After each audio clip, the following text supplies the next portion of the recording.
The village of Black Hollow was a place where time moved slowly, as if afraid to disturb the secrets buried beneath its cobblestone streets. The mist clung to the ground like a ghostly blanket, and the ancient cemetery on the hill stood silent, its weathered tombstones leaning like crooked teeth. It was here, at the first light of dawn, that the little girl appeared. Her name was Elsie, or at least that's what the old women at the bakery whispered when they thought no one was listening. She was small, no older than 8, with a faded red coat and a tattered teddy bear clutched tightly in her arms. Every morning, without fail, she would pick wildflowers from the edge of the woods and lay them at the foot of the same grave. The grave was old, its inscription nearly erased by decades of rain and wind, but the black and white photograph of a young boy still stared out from the stone, his smile frozen in time. Harold Mercer had watched her from his cottage window for weeks. At first, he thought she was just a curious child, drawn to the eerie beauty of the cemetery. But as the days turned into months, he noticed things that made his blood run cold. Elsie never spoke. She never looked up when the wind howled through the trees or when the church bells rang, and sometimes when the light hit her just right, she seemed almost transparent. The villagers avoided the topic, crossing themselves, when Elsie passed by. "Let the dead rest," the butcher muttered when Harold asked about her. But Harold couldn't let it go. There was something about that grave, something about the boy's face, that tugged at a memory he couldn't quite grasp. It was as if his mind was a locked box, and Elsie was the key. One evening, as the sun dipped below the horizon, Harold made up his mind. He would follow her. He would learn the truth. But when he stepped into the cemetery the next morning, the wildflowers were fresh, the teddy bear sat neatly against the tombstone, and Elsie was nowhere to be seen. Harold stood frozen in the cemetery, the morning mist curling around his ankles like cold fingers. The grave looked undisturbed except for the wildflowers, bright against the gray stone, and the teddy bear, its button eyes staring blankly up at him. He knelt, running his fingers over the worn fabric, and that's when he saw it. A slip of paper tucked beneath the bear's arm. His hands trembled as he unfolded it, the words written in a child's uneven script. He was waiting for someone to remember. The air grew heavier, as if the very earth beneath him was holding its breath. Harold's heart pounded. He knew that handwriting. Not Elsie's. No, this was older, fainter, as if the paper had waited decades to be found. And then, like a crack in a dam, the memory surged forward. His sister Margaret, hunched over her diary, scribbling frantically before their father could catch her wasting ink. Margaret, who had disappeared when Harold was just a boy, vanishing into the woods one evening and never returning. The town had whispered about her for years. Some said she ran away, others muttered darker things, but Harold had never believed any of it.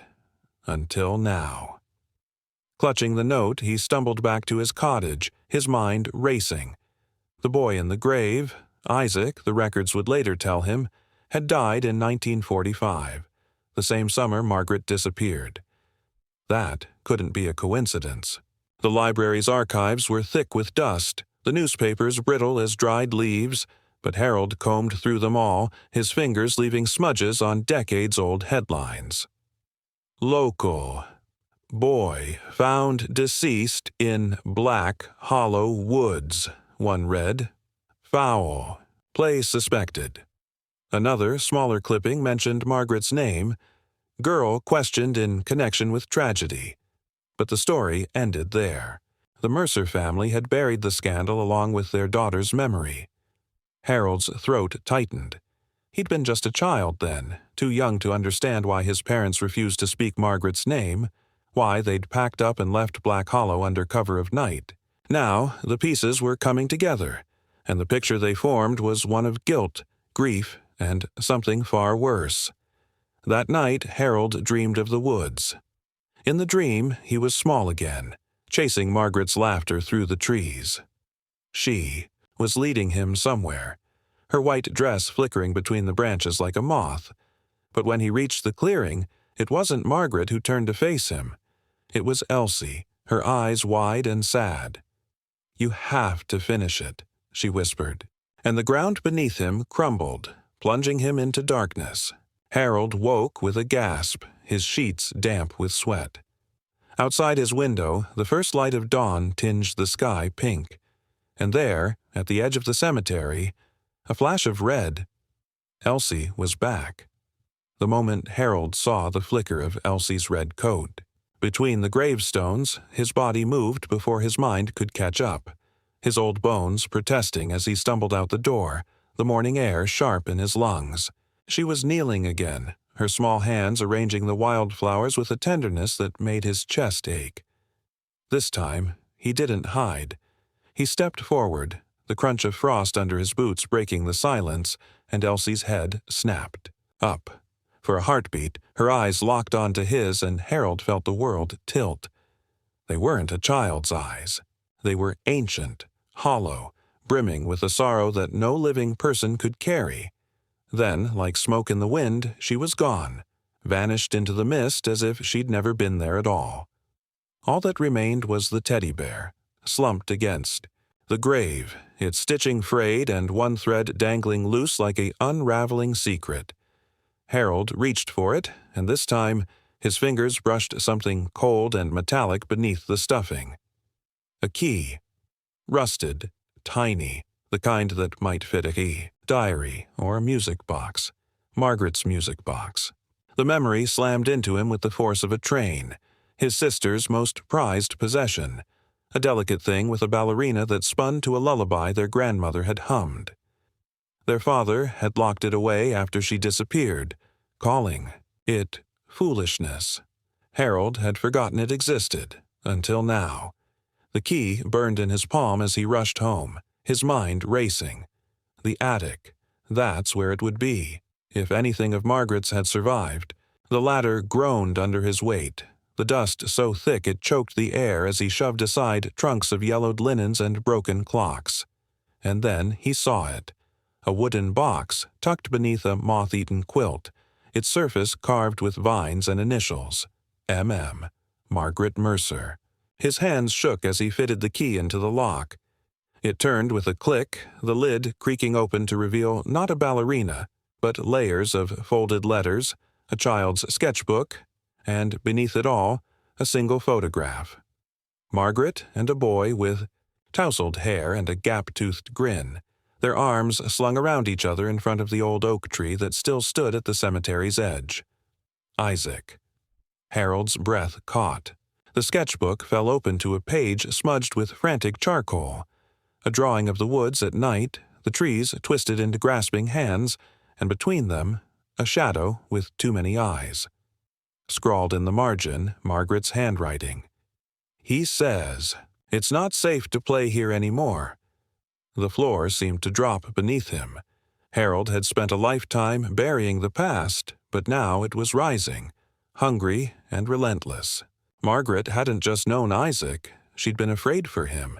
And if the boy's death wasn't an accident, if something had been hunting children in Black Hollow all those years ago, then Elsie's visits weren't just about remembering. They were a warning. The weight of the discovery pressed down on Harold like the damp earth of the cemetery itself, each revelation dragging him deeper into a past he had spent a lifetime trying to forget. The sketchbook's pages whispered of secrets Margaret had, carried to her grave, secrets that now seemed to pulse with a life of their own. Harold's fingers traced the jagged lines of her drawings, the frantic strokes of charcoal that depicted not just the woods, but something lurking within them, something with elongated limbs and a mouth stretched too wide. Beneath one particularly haunting sketch, Margaret had scribbled, "Isaac saw it first. It calls to us when the mist is thick. It wants us to follow."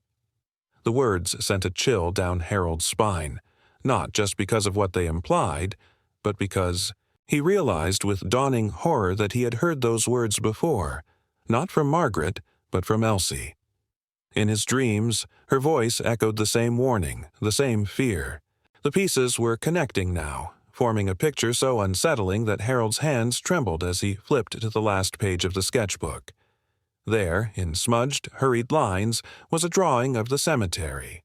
Not as it was now, but as it had been decades ago, with a fresh grave at its center.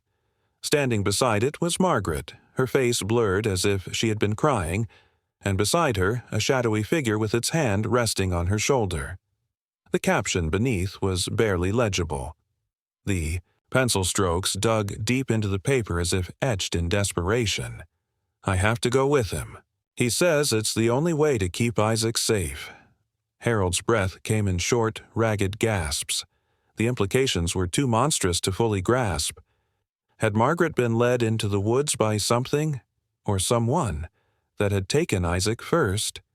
And, if so, what did that mean for Elsie? The girl who wasn't a girl, the ghost who tended a grave older than she could possibly be. Harold's mind reeled with the possibilities, each one darker than the last. He needed answers, and there was only one place left to look. The old oak tree, the one from the photograph, the one where Margaret and Isaac had stood smiling, oblivious, to the horror that would soon claim them both. The journey to the tree felt like walking into the jaws of a nightmare. The woods were too quiet, the usual chirp of birds absent, as if the very animals knew better than to linger here. The oak stood at the edge of the cemetery, its gnarled roots twisting into the earth like skeletal fingers. And there, carved into the bark, were initials, M+I, encircled by a heart. Harold's throat tightened. This was where they had played. This was where it had begun. He knelt, running his hands over the roots, and that's when he felt it. A hollow space beneath, one of the thicker roots. Digging his fingers into the damp soil, he pried away the loose earth until his nails scraped against something smooth and cold. A tin box, rusted with age but still intact. Inside, wrapped in a disintegrating handkerchief, was a single item, a child's wristwatch, its glass face cracked, its hands frozen at 3:17. Isaac's watch. And etched into the metal back were two words that sent Harold's world spinning. "Help us." The truth was no longer a shadowy thing lurking at the edges of his mind. It was here, solid and undeniable. Whatever had taken Isaac and Margaret was still here. And Elsie, whether ghost, memory, or something else, was trying to finish what they had started. Harold's vision blurred with tears as he clutched the watch to his chest. He had spent his life running from the past, but now it had caught up to him, and it demanded justice.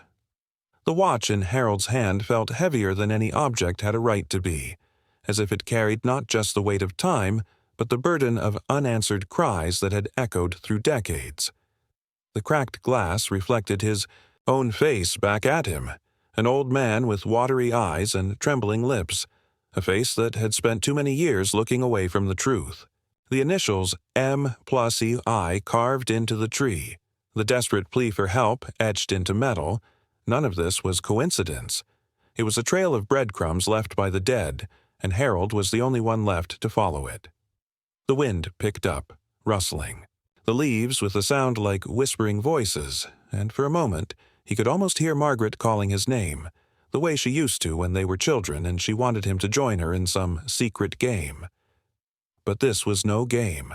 The woods around him seemed to pulse with a presence, something old and hungry that had been waiting patiently all these years. Harold knew then what he had to do.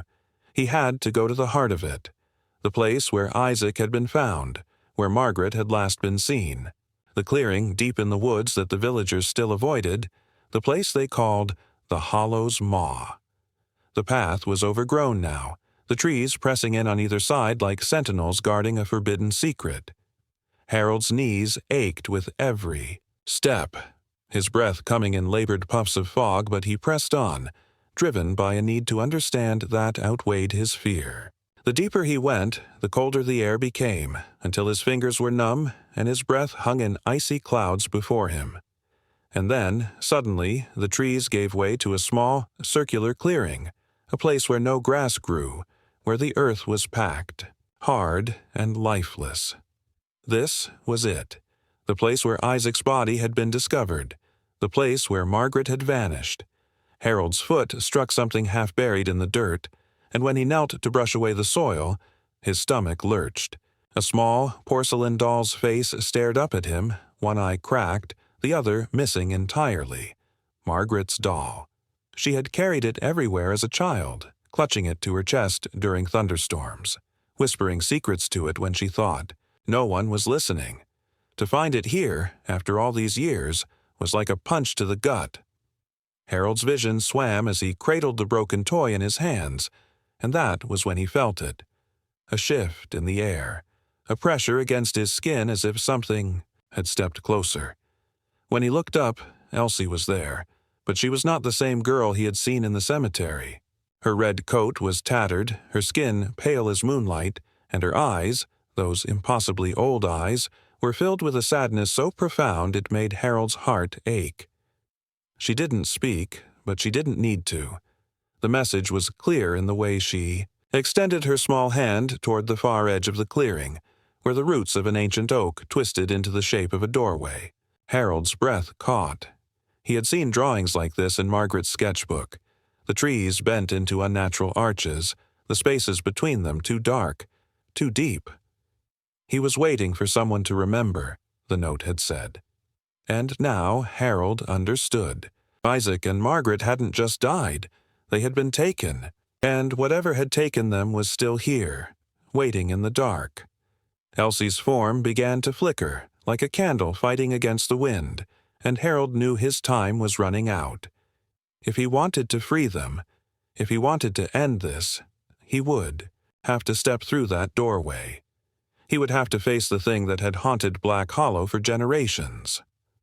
His legs trembled as he stood, but his resolve was steady. For the first time in his life, Harold Mercer was ready to stop running.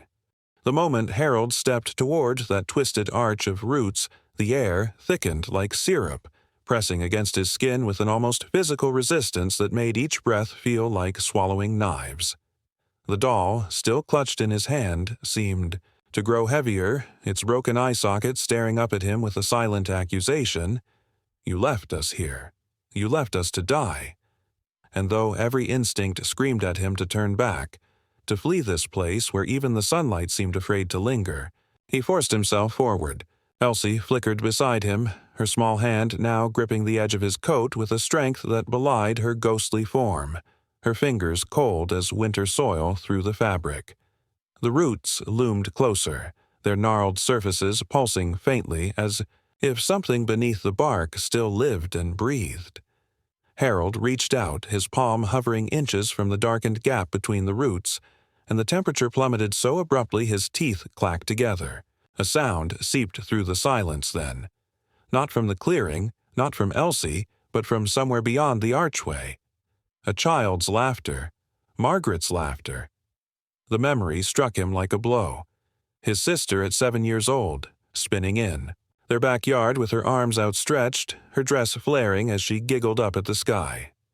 "Harold, come play," she'd called, and he'd ignored her, too busy with some childish task to join her. Now, that same laughter was tainted with something, jagged and wrong, the notes fraying at the edges like a recording left to decay. Harold's vision swam as the roots before him began to shift, their tendrils uncurling like fingers releasing a long-held grip, and the darkness beyond the arch rippled, revealing a glimpse of what lay on the other side. Not woods, not a clearing, but a place out of time. A replication of Black Hollow as it had been in 1945, the colors too vibrant, the shadows too deep. A figure stood in the center of that impossible space, its back turned, its outline wavering between the shapes of a man and something far less human. And at its feet, two small forms huddled together in the grass. Isaac and Margaret Elsie's. Grip on Harold's coat tightened to the point of pain, her voice slicing through the haze of his horror. "It's not them. Not really. It wears their faces when it forgets what it is." The words unraveled something in Harold's chest. This thing, This presence had been feeding on his sister and Isaac for decades, trapping their echoes in this half-place between life and death. And Elsie. Her connection snapped into sudden, terrible clarity. She wasn't just Margaret's descendant. She was a piece of Margaret herself, a fragment of soul torn loose and sent back to lead Harold here, to finish what the living had failed to do. The realization ignited a fury in him so bright it burned away the last of his fear. He stepped through the arch. The shift was instantaneous. The air smelled of wet earth and rotting petals, the sky a sickly yellow overhead, and the figure, the thing, snapped its head toward Harold with a jerk that sent its features sliding like melted wax. One moment it wore Isaac's face, the next Margaret's, then a dozen others Harold didn't recognize, children from other eras, other tragedies. Its mouth stretched into a smile too wide for any human skull. "You took your time," it said, and its voice was the creak of branches in a storm, the whisper of dead leaves underfoot. Harold's legs threatened to buckle, but he locked his knees and held up the doll, its chipped porcelain face catching the unnatural light. "Let them go," he said, and his voice didn't shake. "You've had them long enough." The thing laughed, a sound that splintered the air like breaking glass, and the false black hollow around them trembled. "Or what?" it sneered, stepping closer, its form rippling. "You'll tell the police? Light a candle? Say a prayer?" It leaned in, its breath reeking of turned soil and spoiled milk. "The dead don't get endings, old man. They get loops." Harold's fingers found the watch in his pocket, its frozen hands a silent testament to time stolen. He thought of Elsie's note, someone to remember, and the truth clicked into place. This thing thrived on being forgotten, on grief left to fester. But Harold remembered, and that was the key. Behind the creature, the shadows where Isaac and Margaret crouched began to glow, faintly at first, then brighter, their outlines sharpening. The thing whipped around with a snarl, but it was too late. Harold remembered. Margaret's lopsided braids, Isaac's missing front tooth, the way they'd pressed their foreheads together when they thought no one was looking. Two lonely kids, finding solace in each other. The memories burned through the illusion like sunlight through fog. The creature howled, its form unraveling at the edges, and the ground beneath them began to crack. The world shattered like glass as Harold's memories tore through the illusion. Margaret's laughter ringing true for the first time in decades. Isaac's smile no longer frozen in death but alive with the mischief of a boy who had once dared him to climb the old oak tree. The creature's screams were the sound of roots being ripped from the earth, of gravestones cracking under the weight of time, its form dissolving into black smoke that curled and writhed as if trying desperately to cling to existence. But Harold wasn't just remembering now, he was witnessing, dragging the truth into the light with every ragged breath. The clearing trembled, the false sky peeling away like old paint to reveal the real dawn, pale gold bleeding through the trees of black. Hollow's woods, the air crisp with the scent of dew instead of decay. And there, in the center of it all, stood Isaac and Margaret, not as ghosts or echoes, but as they had been in life. Young, unbroken, their hands clasped tightly together. Margaret turned to Harold, her eyes brimming with tears that glowed like liquid sunlight. "You came back," she whispered, and the words were a balm to a wound he'd carried for 70 years. But the peace was fragile. The creature's snarls grew fainter, its presence unraveling, but its malice lashed out one final time, a whip of darkness aimed straight for Harold's chest. He braced for pain, but it never came. Elsie was there, her small body flaring bright, as a star as she threw herself in front of him. The darkness struck her instead, and for one heart-stopping moment she was illuminated from within, every bone and seam of her red coat visible as if she were made of stained glass.